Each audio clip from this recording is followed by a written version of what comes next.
So I wonder whether you've spoken a little bit about how Always Coming Home impacted you in thinking about how to do imaginative work in this kind of way for social transformation.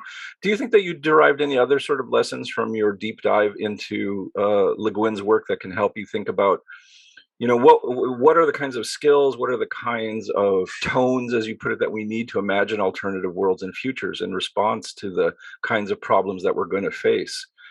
Do you think that there are kinds of sources of joy or inspiration in her work that you think we need to really pay attention to in order to sustain our hope and to move ahead in action?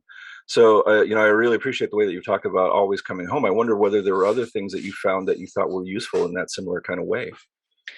Yeah, I mean, so many things that it's hard to even know where to start. But I think one of the things that Always Coming Home showed me is how genuinely difficult it is to imagine something actually outside, really far outside, you know, our culture, for me.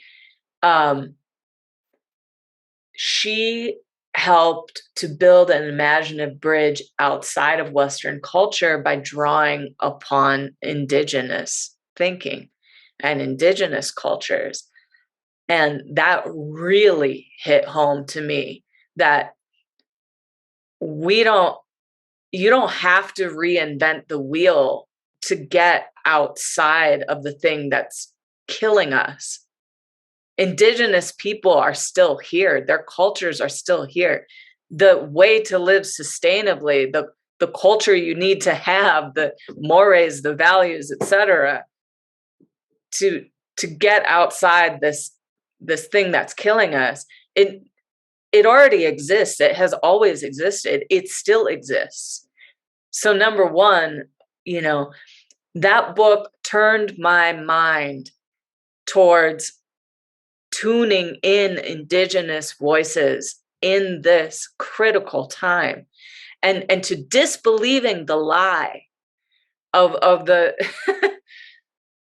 I grew up in the Midwest, the image of the noble savage, or like the Indian on his horse, or the last stand, that's what an Indian is, that's what a Native person is this defeated noble person in the past.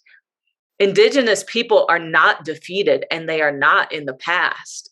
And they have held their culture against all odds, and they carry it still now. Like, in just a few words of Potawatomi, which we all have learned so much from braiding sweetgrass. Robin, I'm forgetting her last name, Kimmer.